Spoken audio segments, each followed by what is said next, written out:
వందే యతీశ్వరశ్రేయాదుషం. ఓం అస్మద్గురుభ్యో నమః. జై శ్రీమన్నారాయణ. మనం 40 శ్లోకాల వరకు చెప్తున్నాం. జై శ్రీమన్నారాయణ. శ్రీమద్ భగవద్గీత మోక్ష సన్యాసయోగం 18వ అధ్యాయం. మనం ఇప్పటివరకు ఒక 40 శ్లోకాల వరకు చెప్పుకున్నాము. దీన్నే మనం 6 భాగాలుగా మనకి యూట్యూబ్లో కూడా చూస్తున్నాము. సో ఇప్పుడు 41వ శ్లోకం నుంచి చెప్పబోతున్నాను. దీనికి ముందుగా కొంత మనం కొన్ని క్వశ్చన్స్ ద్వారా జరిగింది ఏందో తెలుసుకుందాం. ఓకే, సరే. ముందుగా చెప్పండి, అసలు అర్జునుడు భగవంతుడిని ఏమడిగాడు, ఏ విషయాలు తెలుసుకోవాలి అనుకున్నాడు? త్వరగా చెప్పండి.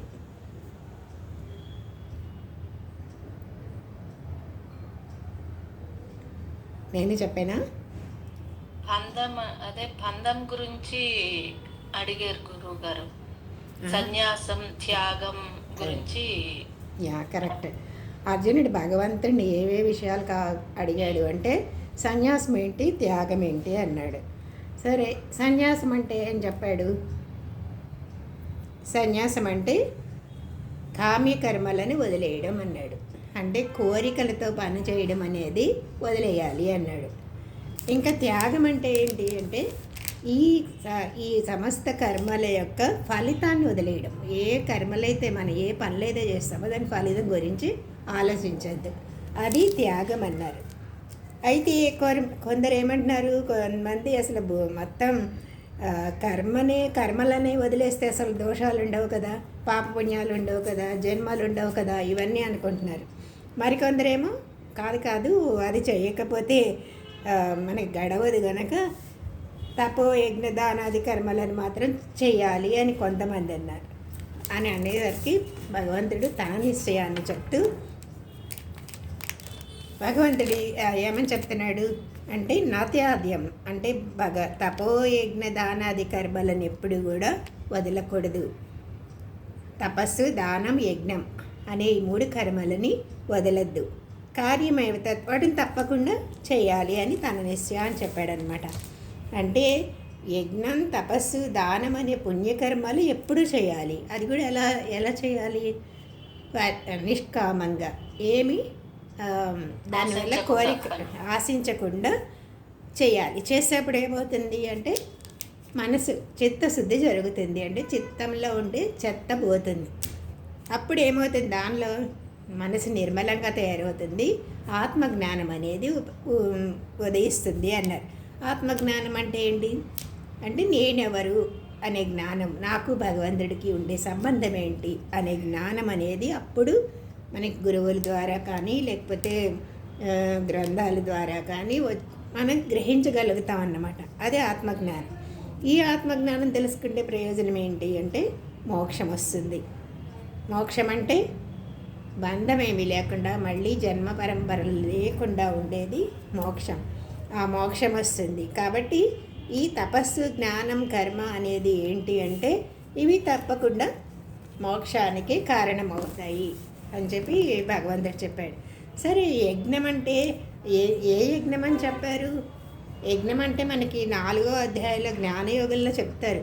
యజ్ఞం అంటే ఏంటి? ద్రవ్య యజ్ఞం అని చెప్పాడు. ఎన్ని యజ్ఞాలో చెప్పాడు. దాంట్లో ద్రవ్య యజ్ఞం చెప్పాడు, తపోయజ్ఞం చెప్పాడు, యోగ యజ్ఞం అని చెప్పాడు. అంటే ద్రవ్య యజ్ఞం అంటే ఏంటంటే మన దగ్గర ఉన్న ధనాలని, వస్తువులని సత్పాత్రలకు దానం చేయడం అని.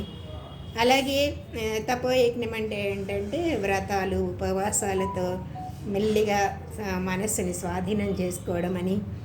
యోగ యజ్ఞము అంటే ఏంటి ఇంకా అంటే యమనియమాలు మొదలైన వాటితో అష్టాంగ యోగాలు ఇవన్నీ అంటాం కదా, అది కూడా యజ్ఞమే.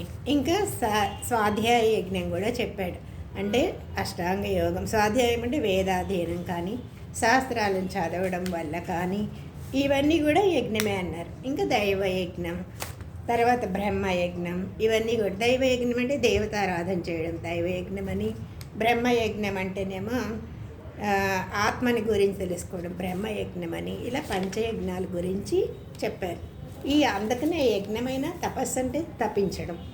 దేని గురించి తపించాలి అంటే మోక్షం గురించి తపిస్తూ చేసేది తపస్సు అన్నమాట. అందుకని ఇవి మాత్రం వదలకూడదు. ఎందుకంటే మనల్ని పవిత్రమైన కర్మలు ఇవి, పుణ్యకర్మలు మనందరినీ కూడా పవిత్రంగా మారుస్తాయి గనక అని చెప్పి. అయితే ఇవి ఎలా చేయాలి అంటే భగవంతుడి మీద, నేను కర్తని కాదు, భగవంతుడే బాధ్యతగా చేస్తాం, నేను కర్తని కాదు, భగవంతుడే అన్నీ చేయించేవాడు అని భగవంతుడి మీద భారం పెట్టి మనం మన పనిని బాధ్యతగా చేస్తాము, ఫలితాన్ని కోరుకోకుండా చేస్తాం. అదే త్యాగం కదా, త్యాగం అని చెప్పాడు కదా. మరి ఈ త్యాగంలోనే మనకి 3 త్యాగాలు చెప్పారు. నేను త్యాగాలు చెప్తాను, కానీ మీకు దీన్ని వివరించడానికి దీనిలో వివరాలు కావాలంటే మళ్ళీ ఒకసారి మన వీడియోస్ చూసుకోవచ్చు రెండోసారి. ఎందుకంటే మళ్ళీ చెప్పాలంటే మళ్ళీ అధ్యాయం మొదలుపెట్టినట్టే అవుతుంది కదా. అందుకని ఈ త్యాగం ఏంటి అంటే మన కర్మలకి ఫలితం ఆశించకుండా పుణ్యకర్మలు చేస్తూ భగవంతుడిని బాధ్యతగా భగవంతుడి మీద భారం పెడుతూ ఆయనే మన చేతి సేవిస్తున్నాడు అనే భావంతో చేయడం, ఇవి త్యాగం. ఈ త్యాగాల్లోనే మనకి అర్థమైందండి, త్యాగం అంటే ఇదే మెయిన్. ఓకే, ఇది దీనిలోనే సాత్వికమని, సాత్విక త్యాగమని, రాజసిక త్యాగమని, తామసిక త్యాగమని 3 రకాలుగా చెప్పాడు. ఏదైనా 3 రకాలుగానే చెప్తున్నాడు, ఎందుకంటే మన స్వభావాలు కూడా రకరకాలుగా ఉంటాయి కనుక అన్నమాట. అయితే ఈ త్యాగి అని ఎవరిని అన్నారు అంటే ఈ ఫలితాన్ని వదిలేసేవాడే త్యాగి. ఫలితాన్ని వదిలేయడం త్యాగం అయితే వదిలేసేవాడు త్యాగి అన్నమాట. కాబట్టి ఇది మనం పనులన్నీ వదిలేస్తాము అనుకుంటే మన దేహాన్ని సంరక్షించుకోవడానికి కానీ మన దేహ యాత్రకు కానీ సాధ్యం కాదు. అన్ని పనులు వదిలేసి మేము కూర్చుంటాము అంటే కాదు. కర్మల యొక్క ఫలితాన్ని వదిలేవాడే త్యాగి, అది మాత్రం బాగా గుర్తుపెట్టుకోండి. అని తర్వాత కర్మ ఎన్ని రకాలని చెప్పాడు అంటే 3 రకాలుగా. కర్మ ఫలితం, ఏ కర్మ చేసినా కదా ఫలితాలు ఎన్ని రకాలుగా వస్తాయి మనకి అంటే 3 రకాలుగా వస్తాయి అన్నారు. ఏంటి అదేంటి? ఇష్టమైన ఫలితాలు వస్తాయి, కొన్ని ఏమో మంచి ఫలితాలు, అవే మనకి ఇష్టమై, ఎందుకంటే సుఖాన్ని ఇస్తాయి అవి. కొన్ని ఫలితాలు ఏమంటే దుఃఖాన్ని ఇస్తాయి, అదే అయిష్ట ఫలితాలు అన్నారు. ఇంకా సుఖ దుఃఖాలు 2గా వచ్చేవి కూడా ఉన్నాయి, అదేంటంటే మన మానవ జన్మలో అవి తప్పదు, ఇదే మిశ్రమమైనది అన్నారు. ఈ ఫలితాలన్నీ కూడా నిజంగా మరి మన ఆశించకపోయినా మనకి బంధం అవుతాయా అంటే మనం ఫలితాన్ని ఆశించకపోయినా ప్రతి కర్మకి ఒక ఫలితం వస్తుంది కదా, మరి అది బంధం అవుతుందా అంటే కాదు.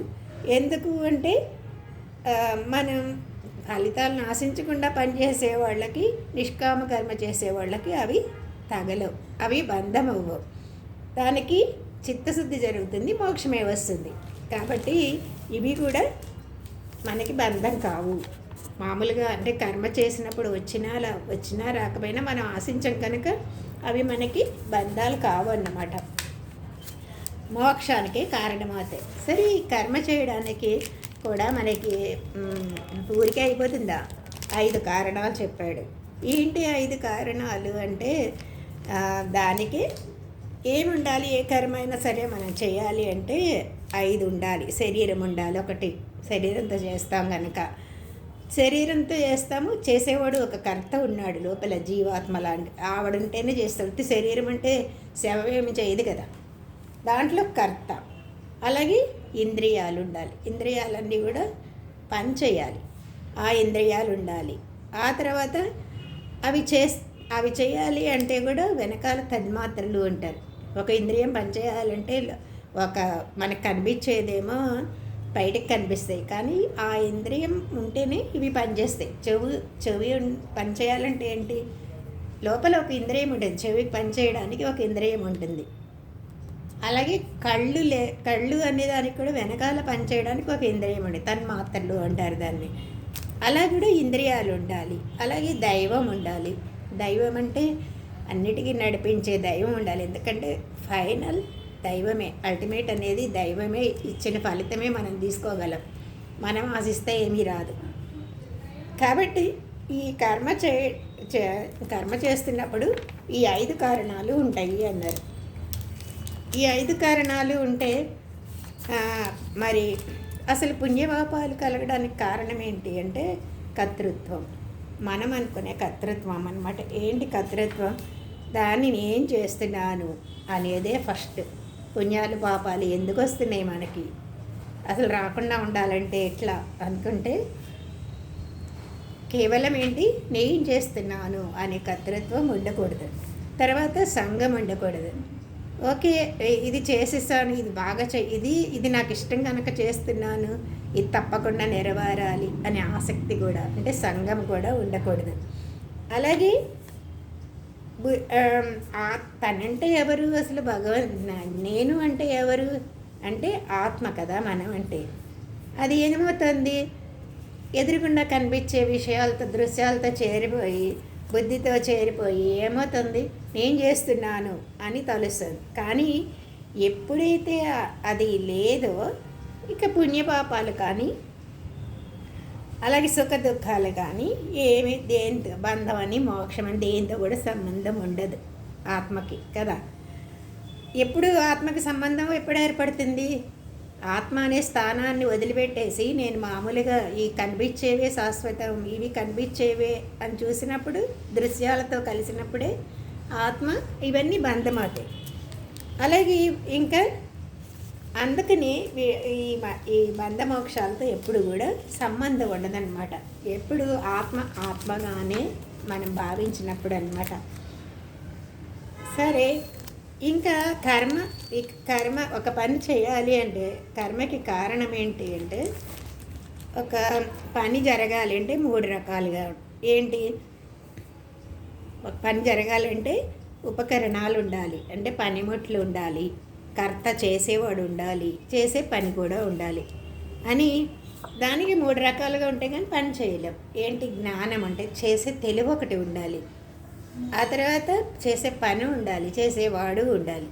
అందుకని జ్ఞానం, కర్త, కర్మ అనే 3 దానికి కూడా ఈ సాత్విక, రాజస, తామస రూపాలు ఏంటో తెలియజేస్తాను అని చెప్పి ఆ 3టికి జ్ఞానంలో సాత్విక జ్ఞానం అని, తామస జ్ఞానం అని, రాజస జ్ఞానం అని ఇచ్చి, అంటే ఒక్కొక్కడిలో ఇది ఎలా పనిచేస్తుంది, జ్ఞానం అనేది ఎలా ఉంటుంది, ఎందుకు ఈ డిఫరెన్సెస్ అన్నీ ఎందుకు వస్తున్నాయి అంటే వాడిలో ఉండే స్వభావం ఎక్కడి నుంచి వచ్చింది?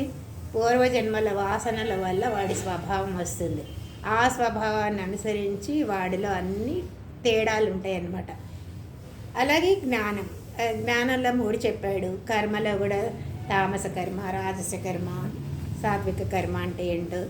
కర్తలో కూడా చేసేవాడిలో కూడా కర్తలో కూడా రాజస కర్తని, అలాగే తామస కర్తని, సాత్విక కర్తని, ఇలా 3 రకాలుగాను చెప్పుకొచ్చాడనమాట. అయితే ఈ 3 రకాలైన జ్ఞానాలు ఇవన్నీ తెలిపిన తర్వాత ఇంకా జ్ఞానం 3 రకాలు అయిపోయింది. కర్మలు కూడా 3 రకాలు చెప్పాడు. ఆ తర్వాత కర్తలను కూడా చెప్పారు. ఆ తర్వాత ఏమవుతుంది? ఈ 3 పని చేయాలి అంటే బుద్ధి సరిగా ఉండాలి. బుద్ధి నిర్ణయించే బుద్ధి మంచిగా ఉంటే చేసే కర్మ కూడా మంచిగా ఉంటుంది కదా. అందుకనే బుద్ధి, ధైర్యం ఉండాలి ఫస్ట్. సరైన నిశ్చయం. బుద్ధి అంటే ఏంటి? నిశ్చయం. సరైన నిశ్చయాన్ని నిశ్చయించుకునే శక్తి, వివేకాన్ని బుద్ధి అంటారు. విచక్షణ జ్ఞానాన్ని బుద్ధి అంటారు. అలాగే ఉండాలి. అది ఉన్నంత మాత్రంలో సరిపోతుందా? కాదు, ధైర్యం కూడా ఉండాలి, చేసే ధైర్యం కూడా ఉండాలి. కాబట్టి బుద్ధిలో ఎలాంటి రకాలు ఉన్నాయి? 3 రకాలు ఉన్నాయని చెప్పారు.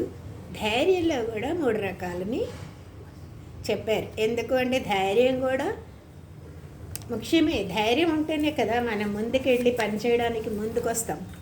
సో ఆ ధైర్యంలో కూడా 3 రకాలని చెప్పారనమాట. ఇవన్నీ వచ్చిన తర్వాత ఇంకోటి మనకు కావాల్సింది ఏంటి? సుఖం కూడా ఉంటుంది. ఇదే రాజస ధైర్యం, సాత్విక ధైర్యం, తామస ధైర్యం అని చెప్పిన తర్వాత ఇంకా సుఖాన్ని కూడా చెప్తారు. సుఖంలో కూడా సుఖం అంటే ఏంటి? మనకి ఇష్టమైనది కదా. సుఖం అంటే ఇష్టమైంది అంటే ఎలాంటి సుఖం కోరుకుంటాడు ఈ ఉన్నవాడు, కర్త అనేవాడు ఎలాంటి సుఖాలను కోరుకుంటాడు అంటే కొంతమందికి సాత్విక సుఖం కోరుకుంటారు, కొంతమంది రాజస సుఖం కోరుకుంటారు, అలాగే కొంతమంది తామస సుఖంలో కూడా సుఖమే అనుకుంటారు. అని సుఖంలో కూడా 3 రకాలు ఉన్నాయి. 3 రకాలు ఉన్నాయి. మనలాంటి వాళ్ళం ఏ సుఖమే ఇష్టపడుతున్నామో చూసుకుంటే మనం ఎందులో ఉన్నామో తెలిసిపోతుంది. తామసంలో ఉన్నామో, లేకపోతే రాజసంలో ఉన్నామో, లేకపోతే సాత్విక సుఖం కోరుకుంటున్నామో తెలిసిపోతుంది అనమాట. ఇలా రాజస సుఖం, సాత్విక సుఖం, తామస సుఖం చెప్పిన తర్వాత అయితే ఇవన్నీ సరే, అసలు ఈ త్రిగుణాలు లేని వస్తువు ఏమన్నా ఉందా ఈ ప్రపంచంలో? ప్రతి దానికి త్రిగుణాలతోనే కలిసి ఉంది. ఎందుకు అంటే మనం ప్రకృతి నుంచి పుట్టాం, ప్రకృతిలోంచే దేహం తీసుకున్నాం. ప్రకృతిలో ఉండే పంచభూతాల నుంచే మనం పంచభూతాలతోని శరీరాన్ని కూడా తయారైంది మంది కూడా. సరే, ఈ పంచభూతాలతో తయారైన ఏ శరీరాలైనా సరే ఆ శరీరాల్లో ఈ త్రిగుణాలు ఉండాల్సిందే. అని వస్తువు, త్రిగుణాలతో లేని వస్తువు అంటూ ఈ ముల్లోకాలలో ఏది లేదు. ఊర్ధ్వలోకంలో కానీ, అధోలోకంలో కానీ, బ్రహ్మాది పిపీలకాది అంటారు. పిపీలు అంటే చీమ అనమాట. అన్ని ప్రాణుల్లో ఈ సత్వ రజస్తమో గుణాల లేని ప్రాణి ఒక్కటి కూడా లేదు అని చెప్తూ 40వ శ్లోకంలోంచి మొదలు పెడతారనమాట. ఇప్పుడు 40వ శ్లోకం చూడండి. నతదస్తి పృథివ్యాం వా దివి దేవేషు వా పునః సత్వం ప్రకృతైర్జైర్ముక్తం యథేభిస్యాత్రిభుర్గుణైః. త్వరగా చదవండి. నతదస్తి పృథివ్యాం వా దివి దేవేషు వా పునః సత్వం ప్రకృతిజైర్ముక్తం యథేభిస్యాత్రిభిర్గుణైః. ఇది ఇప్పటివరకు మీకు ఇవన్నీ అర్థమైంది కదా? ఇప్పటివరకు చెప్పుకున్నాయి మనం, ఒక పావు గంట రివిజన్ చేసుకున్నాం. అర్థమైంది కదా? ఇంకేమన్నా డౌట్స్ ఉన్నాయా? ఎవరికైనా డౌట్స్ ఏం లేవు కదా? మాట్లాడండి. హలో, మాట్లాడండి. ఉన్నాయా లేవా? ఓకే. ఇప్పుడు ప్రకృతి జైహి అంటే, ప్రకృతి అంటేనే మాయ. మాయలోనే పుట్టాం. మాయ అంటే మాయ కమ్మేసింది అంటే ఏంటంటే ఈ త్రిగుణాలు కమ్మేసినాయి మొన్నే. మాయ నుండి పుట్టింది ఈ ప్రకృతి. ఏభి అంటే త్రిభి గుణేహి అంటే ఈ 3 గుణాల చేత, ఈ 3 గుణాలు లేనిది, ముక్తం అంటే లేనిది, సత్వం వస్తువు, యత్ స్యాత్ ఏది ఉందో, తత్ అది, పృథివ్యామ అంటే భూలోకమందు కానీ, పునః తిరిగి దివి స్వర్గలోకల్లో కానీ, దేవేశవ దేవతల యందు కానీ, దేవతలు కానీ ఎవరిలో అయినా ఈ 3 గుణాలు ఉంటాయి. ఈవెన్ దేవతలైనా కానీ, చీమలైనా కానీ, సర్వ ప్రాణులు అన్నమాట. అసలు ఈ సత్వరజ గుణ గుణాలు బారిన పడని ప్రాణి ఒక్కటి కూడా లేదు అని ఈ శ్లోకంలో చెప్పాడనమాట. అంటే భూలోకంలో, స్వర్గలోకంలో దేవతలైనా ఎవరైనా సరే ఈ 3 గుణాలతోనే ఉంటారు. ప్రతి వస్తువు అని ఈ గుణాలు ఎక్కడో ఇంకా ఎవరికి ఉండదు అంటే, ఈ 3 గుణాలు ఎవరికి ఉండవంటే జీవన్ముక్తుడు అంటారు, వాడిని గుణాతీతుడు అంటారు. ఈ 3 గుణాలకి సత్వగుణం కూడా దాటిపోయి శుద్ధ సత్వంలోకి వెళ్ళిపోయిన జీవన్ముక్తులు ఉంటారు కదా, వాళ్ళు తప్ప మిగిలిన వాళ్ళందరూ కూడా ఈ గుణాలతోనే 3 గుణాలు తప్పకుండా ఉంటారన్నమాట. అని ఇంకా అయితే కాబట్టి ఏం చేస్తున్నారు అంటే రజస్సు తమస్సులను మనం ప్రయత్నం చేయాలి. ఒకవేళ అందులో ఉంటే ఏం ప్రయత్నం? అభ్యాసంతో సత్వగుణంలోకి రావాలి. సత్వగుణం నుంచి మెల్లిగా అది కూడా లేని గుణాతీత స్థితికి, అది ఆత్మస్థితికి చేరుకోవాలి. అప్పుడే మోక్షం అనేది ఉంటుందన్నమాట.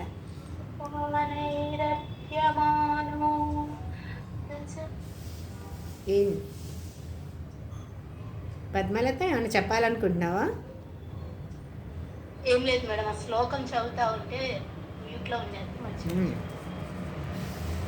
అలాగే ఈ లోకల్లో ఉండే జనాలన్నికంటే స్వర్గలోకల్లో ఉండేవాళ్ళు దేవతలని ఇక్కడ ఉండేది ఇతర ప్రాణులు అందరూ ఉన్నారు కదా. మనం 4 రకాల ప్రాణులు అని చెప్పుకున్నాం కదా, గుర్తుందా? దేవ, మనుష్య, తిరియక్, స్థావరాలు అని చెప్పుకున్నాం కదా. ఈ 4 రకాల ప్రాణుల్లోనూ ఈ గుణాలు ఉన్నాయి. అయితే వాళ్ళ గుణాలను బట్టి వాళ్ళు ఎలాంటి పనులు చేస్తారు, వాళ్ళ పనులు కూడా విభజించారు. ఈ గుణాలను బట్టి పనులు విభజించారనమాట. కర్మలన్నీ విభజించబడి ఉన్నాయని చెప్పి 41 దాంట్లో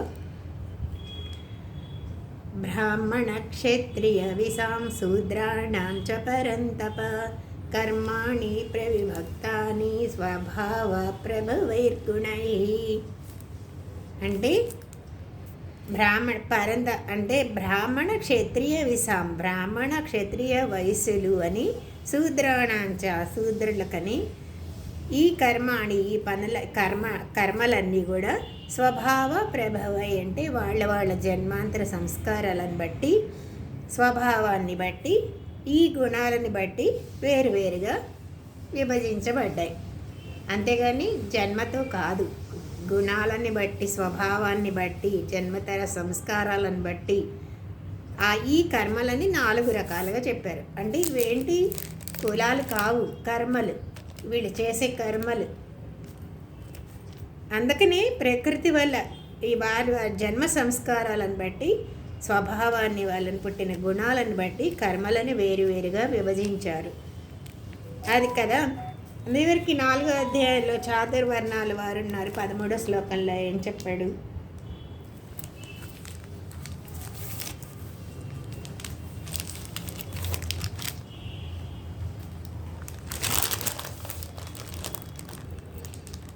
చాతుర్వర్ణ్యం మయా సృష్టం గుణకర్మ విభాగసహ అని చెప్పాడు కదా.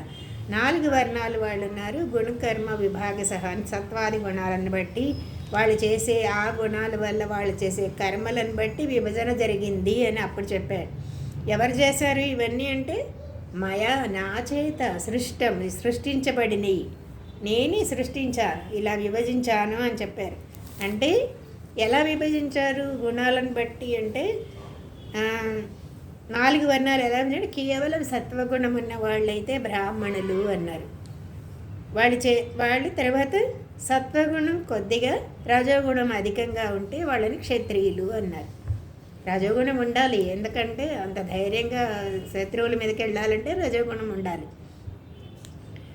అలాగే తమోగుణం ఉన్న వాళ్ళు స్వల్పంగా సత్వగుణం ఉంటుంది. రజోగుణం తమోగుణం 2 ఉన్నవాళ్ళు వైశ్యులు. వాళ్ళు ఏం చేస్తారు అంటే వ్యవసాయం చేస్తారు, గోరక్షణ చేస్తారు, వాణిజ్యాలు చేస్తారు. వాణిజ్యాలు అంటే దిగుమతుల వ్యాపారాలు అన్నమాట. ఇది చేసేవాళ్ళని వైశ్యులు అన్నారు. వైశ్యులు అంటే ఇది చేస్తారని కాదు, ఇది చేసేవాళ్ళని వైశ్యులు అన్నారు. అలాగే క్షత్రియులు అంటే ఏంటి? వాళ్ళల్లో సత్వగుణం కొద్దిగా ఉంటుంది, రజోగుణం ఎక్కువగా ఉంటుంది. ఎందుకంటే రాజ్యాన్ని పాలించే రాజులు కానీ వీళ్ళందరూ కూడా వాళ్ళకి రజోగుణమే ఉండాలి. తర్వాత తమోగుణం అధికంగా ఉంటుంది, రజోగుణం స్వల్పంగా ఉంటుంది. వాళ్ళెవరు అంటే శూద్రులు అన్నారు. శూద్రులు వాళ్ళు చేసే పనిని శూద్రులు ఆ పనిని ఎవరు చేస్తారంటే పరిచర్యలు చేసేవాళ్ళు, సేవలు చేసేవాళ్ళు ఉంటారు కదా. వాళ్ళు లేకుండా కూడా పనులు అవ్వవు కదండి. లేబర్ లేకుండా పనులు అవుతాయి ఎక్కడైనా. ఇప్పుడు అదే కదా ప్రాబ్లం అవుతుంది, లేబర్ దొరకట్లేదని. సో వీళ్ళు చేసేవాళ్ళని శూద్రులు అన్నారనమాట. ఈ పనులన్నీ చేసేవాళ్ళని శూద్రులు అన్నారు. మేడం మరి ఎందుకు మేడం మరి ఇప్పుడు ఇలా మారిపోయాయి? అదే సరిగ్గా అర్థం చేసుకోక ఇక్కడ పనులను బట్టి వాళ్ళని అలా అంటే, ఇప్పుడేమో వాళ్ళ పుట్టుకను బట్టి ఇది చెప్తున్నారు. అందుకనే మేమే ఎందుకు చేయాలి సేవ అంటే, ఇంకా అందరికీ మేమే సేవ చేయాలా అంటున్నారు. కానీ చేసేవాళ్ళు ఏ కులంలో పుట్టినా వాళ్ళు శూద్రులే. అది చెప్పారు. చేసే పనులు ఇప్పుడు వాళ్ళల్లోనే కొంతమంది జన్మల శూద్రులుగా పుట్టచ్చు, కానీ వాళ్ళు ఏం చేస్తారు, బార్డర్స్లోకి వెళ్ళి వేరే పని లేదా పోలీస్ డిపార్ట్మెంట్లో పనిచేస్తున్నారు అనుకో, వాళ్ళు క్షత్రియులే. అప్పుడు ఇది ఉంటుందేమో అండి వాళ్ళకి, మేము మాలో బలం ఉంది అని ఒక ఇది ఉంటుందేమో. మ్మ్. ఈ ప్రకారంగా ఏంటంటే జనాలను విభజించి భగవంతుడు సృష్టి క్రియలు చేశాడు. ఉమ్. అందుకని ఇది మనకి అక్కడ చాతుర్వర్ణ్యం అని చెప్పినప్పుడు అదే అనమాట. ఎందుకంటే ఇలా చేశాను అని చెప్పాడు 13వ అధ్యాయం 4వ అధ్యాయంలో. ఎందుకు చెప్పానంటే ఇప్పుడు ఇక్కడ మళ్ళీ ఈ 4 వచ్చినాయి కనుక ఇప్పుడు చెప్తున్నాను అనమాట. అయితే వాళ్ళ జన్మాంతర సంస్కారాలను బట్టి ఎందుకు చేస్తున్నారు మరి వీళ్ళు? వాళ్ళకి చదువు అబ్బది. కొంతమంది బ్రాహ్మణులు అంటేనే బాగా చదివేవాళ్ళని, అంటే వేదాధ్యాయాలు చేసి సమాజానికి రాజులకు కానీ సలహాదారులుగా ఉండి వశిష్ఠుడు వీళ్ళందరూ ఏం చేసేవాళ్ళు? సలహాలు ఇచ్చేవాళ్ళు కదా రాజుల దగ్గర. వాళ్ళు చేసేవాళ్ళని, వాళ్ళు నిజంగా వాల్మీకి అనేవాడు ఎక్కడ శూద్రుడే వాల్మీకి, కానీ జ్ఞానం చేత ఆయన ఋషి అయ్యాడు కదా. అది అందుకనే వాళ్ళ జన్మాంతర సంస్కారాలను బట్టి ఏర్పడిన వాళ్ళ గుణాలను అనుసరించి వాళ్ళకి ఈ పనులు చేయాలి. వాళ్ళ గుణాలను బట్టి చేసే వాళ్ళని విభజించి ఉన్నారనమాట. అందుకని పుట్టుకతో జాతి ఏమీ లేదు. వాళ్ళ గుణాలను బట్టి జన్మలు కర్మలు ఏర్పడుతున్నవని చెప్పారనమాట. ప్రతిదానికి కూడా అయినా కూడా ఎక్కడ పుట్టినా కూడా ప్రతిదానికి ఇప్పుడు శూద్రులుగా పనిచేసే వాళ్ళ ఇంట్లో పుట్టినా కూడా, అంటే పరిచర్యలు చేసే ఇంట్లో పుట్టినా కూడా, కానీ ఊర్ధ్వ స్థితికి పోవడానికి అవకాశం అన్ని చోట్ల ఉంది. అదే ఇప్పుడు మనకి వాల్మీకి చేసినా లేకపోతే ఇంకా ఎవరు చేసినా అంతే కదా, రామనామజపంతోనే ఆయన పైకి వెళ్ళాడని. ఇలా ఉత్తమ వర్ణాలుగా తయారవ్వచ్చు వాళ్ళల్లో కూడా అని.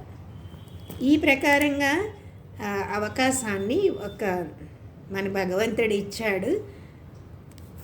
అందుకని బ్రాహ్మణాది వర్ణాలు దేంతో ఏర్పడని అంటే గుర్తుపెట్టుకోవాలి, వాళ్ళ గుణాలతోనే. వాళ్ళల్లో సత్వగుణం ఎక్కువ ఉంటే వాళ్ళు బ్రాహ్మణులే. అదే చాతుర్వర్ణ్యముల వారికి కర్మలు ఏ ప్రకారంగా విభజించారు అంటే వాళ్ళ స్వభావాన్ని బట్టి, జన్మాంతర సంస్కారాలను బట్టి, గుణాలను బట్టి ఈ కర్మలు వాళ్ళు చేయాలి అని విభజించారన్నమాట. మరి పుట్టుకతో జాతి ఏర్పడిందా ఇప్పుడు అనుకునే వాళ్ళగా అంటే కాదు, వాళ్ళ కర్మలతోని అని. అలా స్వభావం వల్ల కలిగే ఆ కర్మలు ఏంటో చెప్తున్నారు అన్నమాట.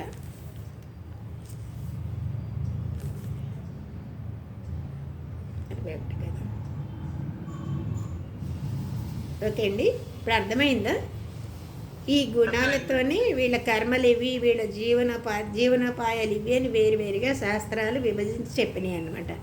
పూర్వజన్మల్లో ఎప్పుడైనా సరే మరణ సమయంలో మనకు అంటారు కదా, మరణ సమయంలో సత్వగుణం ఉందనుకోండి అప్పుడు బ్రాహ్మణ జన్మలో వస్తుంది. రజోగుణం అధికంగా ఉంటే క్షత్రియ జన్మ అవుతుంది. అల్పంగా ఉన్న తమో గుణంతో ఉంటే వయస్సు జన్మని, అలాగే ఎక్కువగా తమో గుణం ఉంటే శూద్ర జన్మ లభిస్తుంది అని చెప్పి మన శాస్త్రాలు చెప్తున్నాయి అన్నమాట.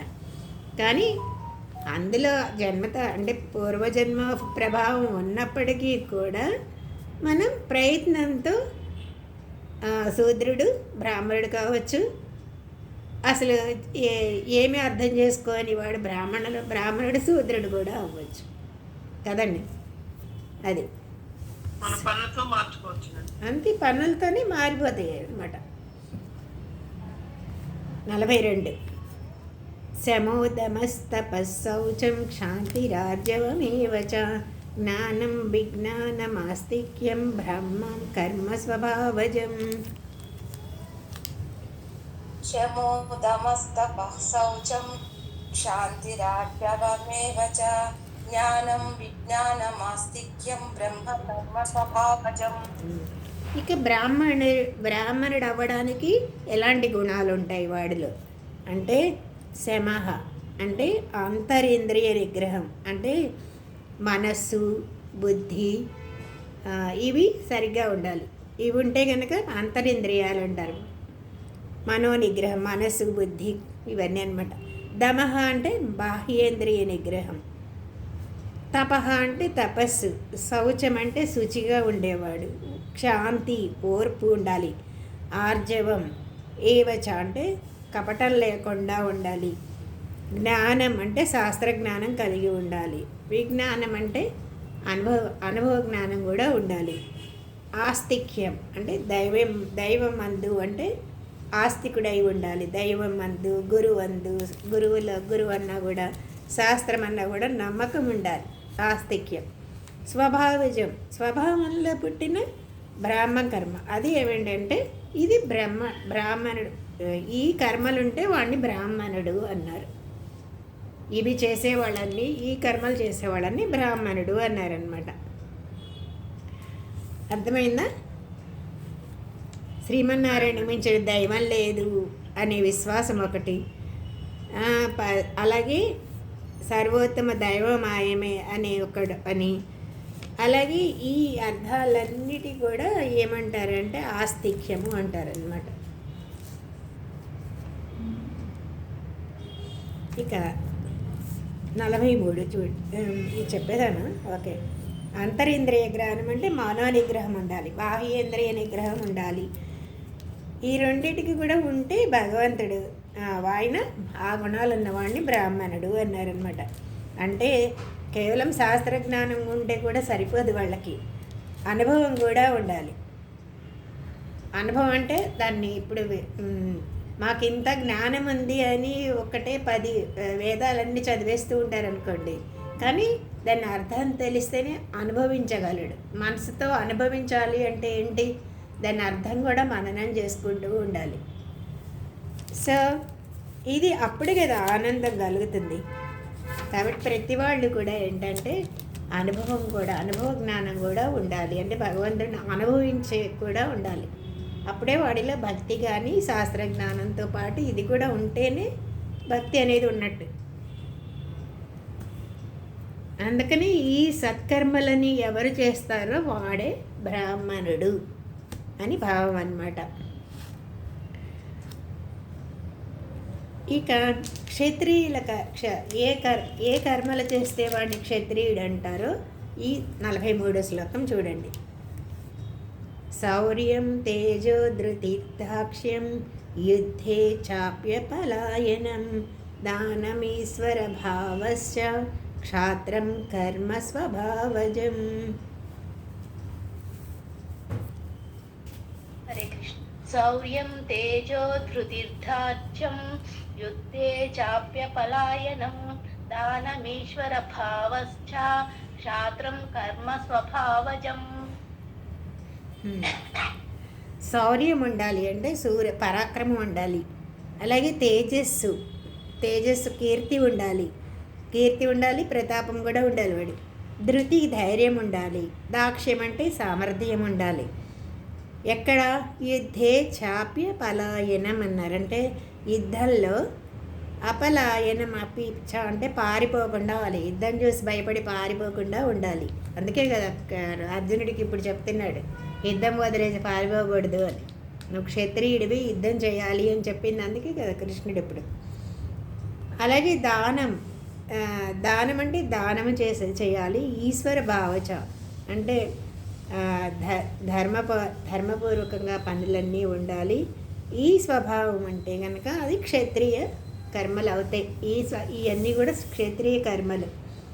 ఇవన్నీ ఉన్నవాడు క్షత్రియుడు అంటారు. అలాగే ఇదే చాప్య పలాయనం అని అంటే పారిపోవడం క్షత్రియ ధర్మం కాదు అని చెప్పి, అయితే ఇది బాహ్యంగా జరిగే యుద్ధంలో గురించి చెప్పాడు భగవంతుడు. కానీ బాహ్య యుద్ధం అనేది కురుక్షేత్రంలో కొన్ని చోట్ల ఇప్పుడు కూడా యుద్ధం జరుగుతుంది కదా, ఇది కూడా అప్పుడప్పుడు జరుగుతుంది. కానీ అంతర్యుద్ధం, మనలో ఉండే అంతర్యుద్ధం ఎప్పుడు జరుగుతూనే ఉంటుంది. మంచికి చెడ్డకి, ధర్మానికి అధర్మానికి, అలాగే దైవ గుణాలకి ఆసుర గుణాలకి, ఇలా ఎప్పుడు మన హృదయంలో యుద్ధం అనేది జరుగుతూనే ఉంటుందన్నమాట. అలాంటి యుద్ధాన్ని ఎప్పుడు కూడా ధైర్యంతో పరాక్రమంతో ఎదుర్కోవాల్సి ఉంటుంది. అంతర్యుద్ధంలో చూపాల్సి వస్తుంది. ధైర్య సాహసాలనితో ఎదుర్కోవాల్సి ఉంటుందన్నమాట. అప్పుడే కదా విజయం అనేది, మోక్ష సామ్రాజ్యం అనేది జీవుడికి కూడా వస్తుంది అని చెప్పాడనమాట. అంటే నిర్భయంగా ఈ క్షత్రియుల ధర్మం ఎలా ఉండాలి, క్షత్రియుల గుణాలంటే ఇలా ఉంటాయి అన్నమాట. నిర్భయంగా యుద్ధ రంగంలో ప్రవేశించే సామర్థ్యం ఉండాలి. శత్రువులు అసలు కన్నెత్తి చూడడానికి కూడా భయపడేటట్టు ఉండాలి. ప్రారంభించిన పనిని ఎన్ని విఘ్నాలు వచ్చినా విడవకుండా చేసి ముగించాలి. అన్ని పనులని నేర్పుగా చేయాలి. యుద్ధంలో తనకి చావు తప్పదు అని తెలిసినా కూడా వెనుకంజ వేయకూడదు. తన ధనాన్ని ఈ ఎవరైతే తగిన పాత్రలు అనుకుంటారో వాళ్ళకి ఉపయోగిస్తూ ఉండాలి. జనాలందరినీ కూడా శాసించే శక్తి ఉండాలి క్షత్రియులకి. అందుకే కదా ప్రతిదానికి ఏదైనా గొడవలేదు చాలు మిలిటరీ వాళ్ళని దించేస్తారు కదా, ఎందుకంటే వాళ్ళని కంట్రోల్ చేయగలరు అని. ఇవన్నమాట ఈ గుణాలు ఉన్న వాళ్ళని క్షత్రియులు అన్నారు. ఈ పనులు ఎవరెవరైతే చేస్తూ ఉంటారో, ఇలాంటి లక్షణాలు ఎవరెవరిలో ఉన్నాయో వాళ్ళు క్షత్రియులు అన్నమాట. అర్థమైందా? తర్వాత ఇక వైశ్య శూద్రుల ఎలా ఉంటారో, వాళ్ళు చేసే పనులను బట్టి వాళ్ళని ఎందుకు వైశ్యులు అన్నారో శూద్రులు అన్నారో ఇప్పుడు చెప్తారు. 44లో చూడండి. కృషి గోరక్ష వాణిజ్యం వైశ్యం కర్మ స్వభావజం పరిచర్యాత్మకం కర్మ శూద్రస్యాపి స్వభావజం. కృషి అంటే వ్యవసాయం, గోరక్షణ అంటే గో సంరక్షణ అంటారు, గోవుల్ని కాల్చడం అని. వాణిజ్యం అంటే వర్తకం అంటే మామూలుగా బిజినెస్, వ్యాపారం వేరు వర్తకం వేరు కదా. వ్యాపారం అంటే మామూలుగా షాప్ పెట్టుకుని చేసేది వ్యాపారం అంటాం, కానీ వర్తకం అంటే ఎగుమతులు దిగుమతులు చేసేది వర్తకం అంటారనమాట. అది వాళ్ళ స్వభావమైన ఈ పనులు ఎవరు చేస్తుంటారో వాళ్ళని వైశ్యులు అన్నారు. ఇది వైశ్యుని కర్మ. అది పరిచర్యాత్మకం అంటే ఈ ముగ్గురికి అంటే క్షత్రియులకి, బ్రాహ్మణులకి, వైశ్యులకి కూడా సపర్యలు చేసేవాళ్ళని శూద్రులు అన్నారు. శూద్రస్య స్వభావజం, చెయ్యాలి సేవలు చేస్తూ ఎవరు ఉంటారో వాళ్ళ స్వభావం అది శూద్ర జన్మ అన్నారనమాట. శూద్రులు అన్నారు వాళ్ళని. ఇక ఇది మీకు తేడాలు అర్థమవుతున్నాయి కదా. వ్యవసాయం, గోరక్షణ, వర్తకం అనేది వైశ్యుడి స్వభావం. ఇవి ఎవరు చేస్తున్నారో వాళ్ళని వైశ్యులు అన్నారు. ఈ పనులు ఎవరు చేస్తున్నారో వాళ్ళని వైశ్యులు అన్నారు. ఇంకా సేవ అంటే చాలా సేవా పనులు చాలా ఉంటాయి కదండి. లేబర్లు కట్టడం కానీ, లేకపోతే వీళ్ళు చేసే ఒక ఇంజనీరింగ్ కానీ ఎవరికైనా వెనకాలండి పనిచేసే వాళ్ళు ఉంటారు. బుద్ధితో పనిచేసే వాళ్ళకే ఎక్కువ డబ్బులు వస్తాయి కదండి. ఎండలో కూర్చుని నువ్వు రాళ్ళు ఎన్ని కొట్టినా కూడా నీకు వచ్చేది తక్కువే ఉంటుంది.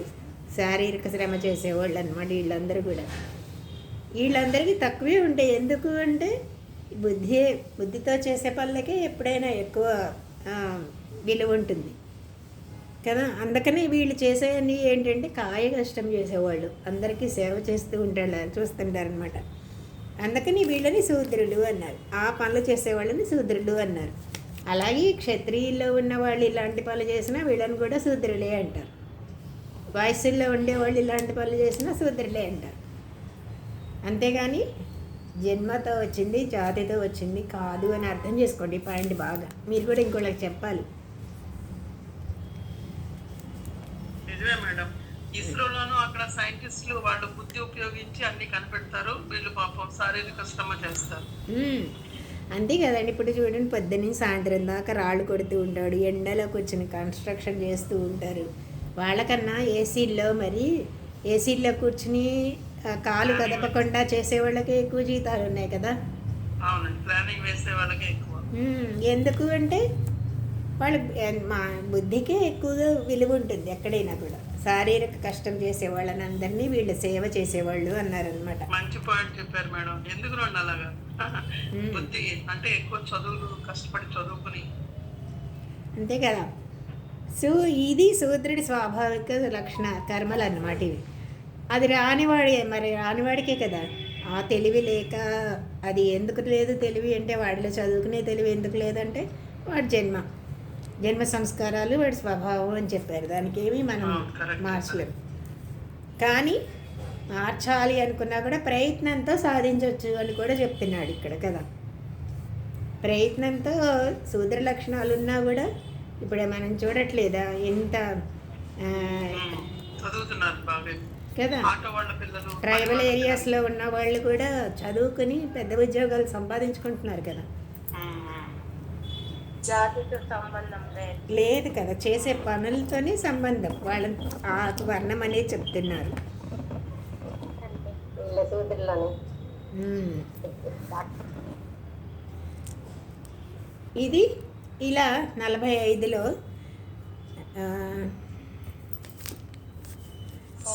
అలాగే ఎవరి పనులు వాళ్ళు చక్కగా చేస్తే కనుక వాళ్ళు నిజంగానే వాళ్ళకి జ్ఞానం అనేది వస్తుంది. దానిలో ఎక్స్పీరియన్స్ వస్తుంది కదా ఎవరికైనా. అలాగే ఏసీలో కూర్చున్నవాడు ఇక్కడ చేయమంటే చేయలేడు. వీళ్ళు ఉండాలి, వాళ్ళు ఉండాలి కదా. సో అందుకని చక్కగా ఆచరించడం వల్లనే నిజంగా ఒక దానిలోని కర్మయోగం అని చెప్పారు కదా, దానిలోంచి కూడా మోక్షాన్ని పొందొచ్చు. స్వే స్వే కర్మణ్యభిరతః సంసిద్ధిం లభతే నరః స్వకర్మనిరత సిద్ధిం యదా విందతి తచ్ఛృణు. 45. స్వే స్వే సంసిద్ధిం లభతే నరః స్వకర్మనిరతః యథా విందతి తచ్ఛృణు. చూసారా, అంటే స్వే స్వే కర్మణి ఈ పైన ఎన్ని చెప్పారో అవన్నీ కూడా తన స్వభావం అనుసరించి చేసే కర్మలన్నిటి కూడా అభిరత అంటే శ్రద్ధతో నరహ ఎవరు చేస్తారు, మనుజుడు ఏ మనిషి చేస్తాడో సంసిద్ధిం అది ఎట్లాగూ పరమపదం వాడికి నిస్సంశయంగా లభిస్తుంది అన్నారు. అంటే స్వకర్మ నిరత అదే స్వకీయ కర్మం, అదే తన స్వధర్మం కదా. స్వధర్మాన్ని చక్కగా అనుష్ఠించిన వాడు కూడా పరమపదాన్ని పొందుతాడు అని చెప్పి ఇందులో తత్శృణు ఎలా పొందుతాడో చెప్తాను విను అని నెక్స్ట్ చెప్తున్నారు. ఏంటి వాడు చేసే వాళ్ళ పనులన్నీ కూడా ఈశ్వరార్పణ బుద్ధితో చేయాలి. ఏది చేసినా కూడా అప్పుడే వాడి జ్ఞానం అనేది వస్తుంది. కర్మతో మోక్షసిద్ధి ఎలా కలుగుతుంది అని అంటే ఈ సందేహం మనకి భగవంతుడు చాలా చోట్ల చెప్పాడు. రాబోయే శ్లోకంలో చెప్తాడనమాట. నిష్కామ బుద్ధితో చేస్తే చిత్తశుద్ధి కలిగితే దాంతో జ్ఞానం వస్తుంది. ఆ జ్ఞానంతో మోక్షసిద్ధిని కూడా పొందగలడు అని ఈ ప్రకారంగా కర్మ పరంపరా రూపంలో మోక్షసిద్ధికి కారణమవుతుంది అని కూడా చెప్తున్నారనమాట. అంటే ఎలా చేయాలి, తను చేయాల్సిన పనిని ఫలితం ఆశించకుండా ఈశ్వరార్పణ బుద్ధితో నిష్కామంగా చేస్తే మెల్లిగా వాడికి చిత్తశుద్ధి కలుగుతుంది. దాంతో జ్ఞాన యోగ్యత కూడా వస్తుంది అని 45లో చెప్పారనమాట. ఇక 46లో ఎలా జ్ఞానసిద్ధిని పొందుతాడు, నిజంగా తన స్వధర్మాన్ని అంటే తాను చేయాల్సిన ఏదైనా సరే తన స్వధర్మం అంటే ఏంటి, ఏ వర్ణంలో పనులు చేసినా కూడా, ఇప్పుడు 4 వర్ణాలు చెప్పాడు కదా, ఏ వర్ణంలో ఎలాంటి పనులు చేసినా కూడా జ్ఞానాన్ని పొందొచ్చు అని చెప్తే ఎలా పొందుతాడో ఇప్పుడు చెప్తాడు 46వ శ్లోకంలో. యత ప్రవృత్తిర్భూతానాం ఏన సర్వమిదం తతం స్వకర్మణా తమభ్యర్చ్య సిద్ధిం విందతి మానవః. ఎందుకు ఎలా పొందుతున్నాడో చెప్తున్నాడు అనమాట. యతః ఎవరి వల్ల, మనం అందరం పుట్టింది ఎవరి వల్ల భూతానాం ప్రాణులకి ప్రవృత్తి పుట్టడం మొదలైన ప్రవృత్తి కలుగుతుందో ఎవరిని చేత ఇదం సర్వం ఈ సమస్త ప్రపంచం కూడా తతం వ్యాపించి ఉందో తత్ అతనిని అంటే పరమాత్మని మానవ మనుజుడు స్వకర్మణ తన కర్మ చేత అభ్యర్చ్య ఆరాధించి సిద్ధిం జ్ఞానయోగాన్ని విందతి పొందుతున్నాడు అని చెప్తున్నాడు. చదవండి. 46. యతః ప్రవృత్తిర్భూతానా యేన సర్వమిదం తతం స్వకర్మణా తమభ్యర్చ్య సిద్ధిం విందతి మానవః. జై శ్రీమన్. ఎవరి వల్ల ఈ ప్రాణులన్నీ పుడుతున్నాయి, ఎవరి చేత ఈ సమస్త ప్రపంచం వ్యాపించి ఉందో అలాంటి వాళ్ళని, అలాంటి పరమాత్మని మనిషి తన స్వకీయ కర్మతో అంటే తన స్వధర్మంతోనే ఆరాధించి జ్ఞానయోగిత సిద్ధిని పొందవచ్చు అని చెప్తున్నాడు.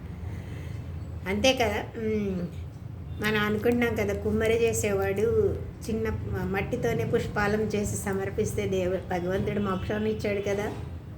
అలాగే ఏ కులంలో ఉన్నా వాళ్ళు చేసే పనులతోనే భగవంతుడిని ఆరాధించి జ్ఞానసిద్ధిని పొందొచ్చు అన్నారనమాట.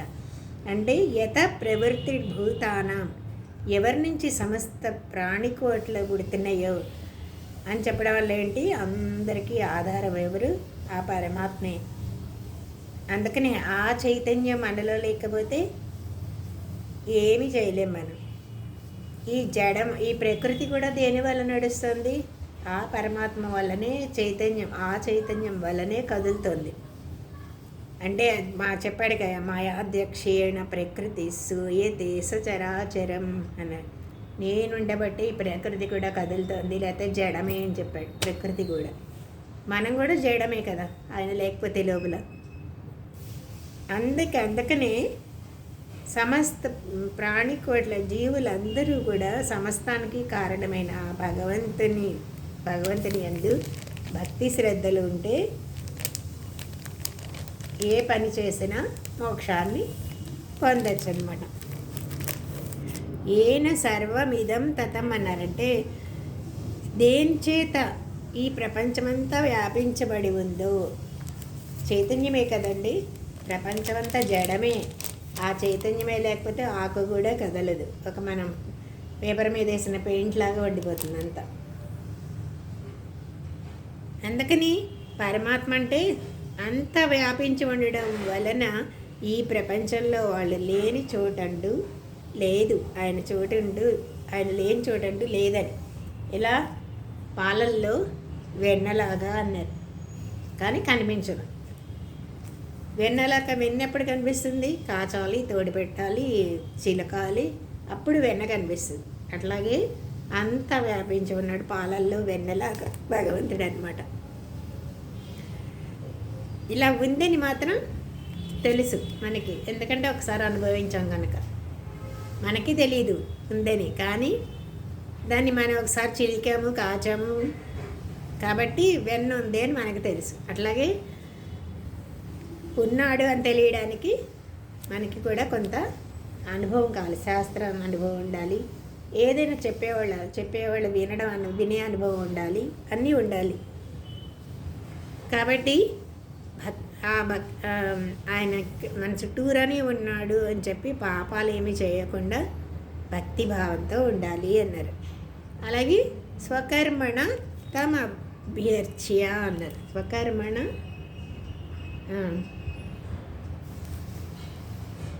అంటే మోక్ష సిద్ధిని ఎలా పొందుతాడు అనే ప్రశ్నకి ఇక్కడ చెప్తున్నాడు. నువ్వు నీ పని నువ్వు చేసుకుంటూ ఉండు, నీ ధర్మం ఏదో నువ్వు చెయ్యి. నా ధర్మం అంటే మన పనులు మనం చేసుకోవడమే. నీ కర్మ చేసుకుంటూ దైవాన్ని ఆరాధిస్తూ ఉండు, స్మరిస్తూ ఉండు, ఈశ్వరార్పణ బుద్ధితో కర్మలు చేస్తూ ఉండు అని. అప్పుడేమవుతుంది, నీ కర్మల ద్వారానే భగవంతుడిని ఆరాధించిన వాడు అవుతావు. అంటే నువ్వు చేసే పనులన్నీ కూడా పూజ అయిపోతాయి అని. దాని నుంచే నువ్వు జ్ఞానాన్ని మోక్షాన్ని కూడా పొందుతావు అని చెప్పారు. కొంతమంది చూడండి, అన్నీ మానేసి నేను పూజ చేసుకుంటానని పొద్దున్నుంచి పూజ గదిలో దొరికిపోయి పనులేమీ చేయకుండా ఉంటారు. వాళ్ళకేమీ రాదు. నీ పనులు నువ్వు చేసుకుంటూ ఉంటే అవి ఆరాధనగా మారుతాయి, భావం ఉంటాయి. కర్మం చెయ్యి, కానీ ఫలితాన్ని మాత్రం ఈశ్వరార్పణకు పెట్టు అని. ఇది కర్మ ద్వారా ఈశ్వరుని ఆరాధించడం అంటే భగవంతుడికి ప్రీతి కలిగేది ఏది అంటే మన కర్మలే మనం చేస్తూ మనసులో దైవం పెట్టుకొని పైనేమో పనులు చేస్తూ ఉండాలన్నమాట. కర్మతోనే మోక్షం వస్తుందా అని మనకంటే లభిస్తుంది, దానికి చేయవలసిన పద్ధతిలో చేస్తే లభిస్తుంది అని ఇప్పుడు చెప్పాడనమాట. పనులు చేయాలి, ఫలితాన్ని భగవంతుడికి అర్పించాలి అని, నిష్కామంగా చేయాలి. అప్పుడే దానిలో దోషం పోయి చిత్తశుద్ధి కలిగి మోక్షంగా మారుతుంది. ఇదే కర్మ మార్గంలో ఉండే కీ పాయింట్ అన్నమాట. ఇదే కర్మ మార్గం ద్వారా మనం భగవంతుని పొందొచ్చు అని చెప్పేది. అని కర్మ చేయడమే నీ వంతు, ఫలితాన్ని మాత్రం ఆశించకు అని మాటికి మనం చెప్తున్నాడు. ఫలితాన్ని మాత్రం భగవంతుడికి అర్పించు అని అని దీన్ని బట్టి కర్మ మార్గం అనేది తక్కువేం కాదు. దాన్ని ఆచరించే పద్ధతి తెలుసుకుంటే అది కూడా భక్తి జ్ఞాన మార్గాల్లాగానే ఇది కూడా మోక్ష సాధనం అవుతుంది అని ఈ శ్లోకంలో చెప్పాడనమాట. కర్మలు చేయడం అని, కానీ స్వకర్మణ తమ విచర్య అంటే నీ కర్మత అనే పద్ధతిని మనం సరిగ్గా గమనించుకోకుండా ఏం చేస్తాం, దైవార్పితంగా పనులు చేయడం లేదు. మనం ఈశ్వరార్పణ బుద్ధితో పనులు చేయకుండా కోరికలతో కామ్య బుద్ధితో పనులు చేస్తున్నాం.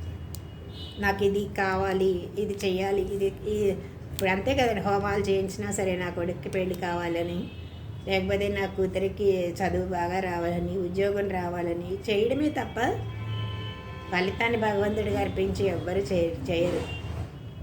నేను చేస్తే భగవంతుడికి ఏంటి అర్పించడం అనే భావంతో చేస్తూ ఉంటారు.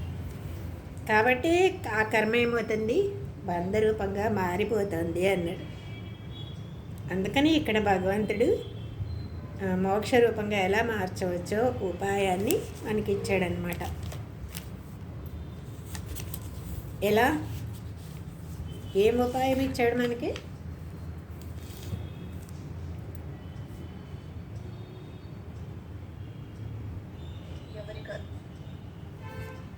ఏ ఉపాయాన్ని ఇచ్చాడు? భగవంతుని మీద భారం వేసి మన కర్మలు చేస్తూ ఉండాలి, ఫలితం ఏమీ ఆశించకుండా. కరెక్ట్. ఈశ్వరార్పణ బుద్ధితో, దైవార్పిత బుద్ధితో మన పనులను మనం బాధ్యతగా చేస్తూ ఉండాలి. ఇదే చెప్పేది ఇక్కడ. ఇలా ఇంకా ఎందుకు మన పనులు, మన స్వధర్మాన్ని ఆచరించడం అనేది ఇంత ఉత్తమమైనదో చెప్తున్నాడు. స్వధర్మం, ఎవరి పనులు వాళ్ళు చేయడం, నాకు తక్కువ అని ఇది ఎక్కువ అని కాదు. వాడు ఎక్కువ పని చేస్తున్నాడు, వాడికి ఎక్కువ జీతం వస్తుందని వాడిది ఎక్కువ, నా పని తక్కువ ఈ కాదు. ఎవరి పని వాళ్ళకి గొప్ప అన్నమాట, అవసరం కూడా అని 47వ శ్లోకంలో చెప్తాడు.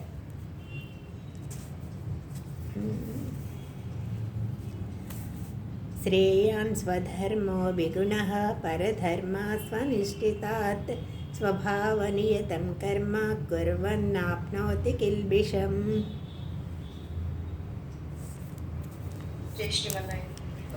శ్రేయాన్ స్వధర్మో విగుణః పరధర్మాత్ స్వనుష్ఠితాత్ స్వభావనియతం కర్మ కుర్వన్నాప్నోతి కిల్బిషం. స్వధర్మ అంటే తన పని, విగుణ అంటే తక్కువగా కనిపించినా సరే ఇది చాలా నాకు ప్రెస్టేజ్, ఎవరైనా అంతే కదా, అలాగే అనుకుంటాం కదండి. డోర్ తెరిచేవాడు కార్లో దిగేవాడు కన్నా తక్కువ అనుకుంటాడు కదా. ప్యూన్ పని చేస్తున్నాడు అనుకోండి, ఆఫీసర్ వస్తే డోర్ తెరవాలి అంటే తక్కువ పని అనుకుంటాడు కదా. అలా కనపడినా కూడా అనుష్ఠితాత్ అంటే నీ పని నువ్వు చక్కగా చేస్తే, పరధర్మాత్ ఇతరుల పని కంటే కూడా శ్రేష్టమైనది అన్నారు. స్వభావ నియతం, స్వభావంతో ఏర్పడింది ఆ కర్మ మనకి.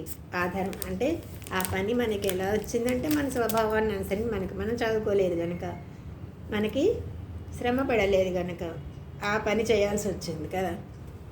సో ఆ కర్మాన్ని అంటే చక్కగా చేస్తే తనకి ఇచ్చిన పనిని, మనకి ఏ పని చేయాలో ఆ పనిని చక్కగా చేస్తే, ఇంకొకళ్ళ పరధర్మాత్ ఇతరులు చేసే ధర్మం కంటే కూడా శ్రేష్టమైనది. స్వభావనీయతం తన కర్మాన్ని కుర్వన్ చేస్తూ ఉన్నవాళ్ళ కిల్బిషం పాపాన్ని నా ఆప్నోతి పొందడు అని చెప్తున్నారు. తన పని తను చేయడం, తన ధర్మాన్ని తను ఆచరించడం అనేది ఇంత కఠినమైనా సరే తేలిగ్గా ఉండే ఇంకొకళ్ళ పనిని, అంటే గాడిద పని గాడిది, కుక్క పని కుక్క అంటారు కదండి. అట్లా ఎవరి పని వాళ్ళే చేయాలనే దానికి మనకి చిన్న కథ కూడా ఉంటుంది కదా, ఎవరి పని వాళ్ళే చేయాలని. కాబట్టి కష్టమైనా సరే నీ పని నువ్వు చేయడమే మంచిది అని చెప్తున్నాడు. అప్పుడే సరే భగవంతుడు నాకు ఇది ఇచ్చాడు, నేను ఇది కరెక్ట్గా చేస్తానని ఈశ్వరార్పణ బుద్ధితో చేస్తే అది ఎప్పుడు తక్కువ కాదు అన్నట్టు. అందుకని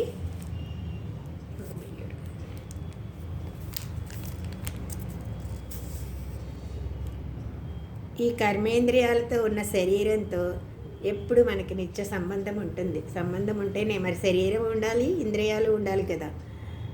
కర్మయోగమే స్వధర్మం అనుకోవాలి. జ్ఞానయోగమసి ధర్మం అవుతుంది. అలాంటి జ్ఞానయోగం ఎంత నేర్పుగా చేసినా కూడా దానికంటే కర్మయోగం కొంచెం ఆలస్యమైన ఫలితాన్ని ఇస్తుంది అన్నమాట. జ్ఞానయోగం అంటే కూర్చొని ధ్యానం చేయడం ఈజీనే కదా, కష్టపడి పనులు చేయడం కన్నా. కానీ అందులో కన్నా ఈ కర్మయోగంలోనే నువ్వు త్వరగా సిద్ధిని పొందగలవు అన్నాడు.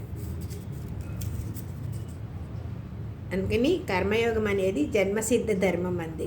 కాబట్టి దాన్ని ఆచరించాలి. అప్పుడే ఈ సంసారం నుంచి తేలిగ్గా తరిస్తాడు అని 47లో చెప్పాడనమాట. ఇది చదివారు కదా. చదివాను. జీవుడికి అంటే ఒక మనిషికి ఏ ధర్మం శ్రేష్టమైనది అని అంటే తాను ధర్మమే, స్వకీయ కర్మమే శ్రేష్టమైనది. స్వభావంతో ఏర్పడిన కర్మ కనుక అది ఆ స్వధర్మంతో ఏర్పడిన పనిని ఈశ్వరార్పణ బుద్ధితో చక్కగా ఆచరిస్తే పాపమేమీ రాదు అని చెప్పాడనమాట. ఆపేద్దామా? స్వకీయ కర్మ స్వధర్మం ఒకవేళ దోషంతో ఉన్నప్పటికీ దాన్ని వదలకూడదు అంటున్నారు. ఒకవేళ దోషంతో ఉన్నా కూడా వదలకూడదు అంటున్నారు అని ఇదాకా అవుతుంది అనుకున్నాం. వదలేదు. సరే, రేపు చెప్పుకుందామే. ఈ స్వధర్మంలో ఒకవేళ దోషం ఉంది అని కనిపించినా కూడా వదలకూడదు అని చెప్తాడు రేపు అన్నమాట. జై శ్రీమన్నారాయణ. సర్వం శ్రీకృష్ణ అర్పణమస్తు.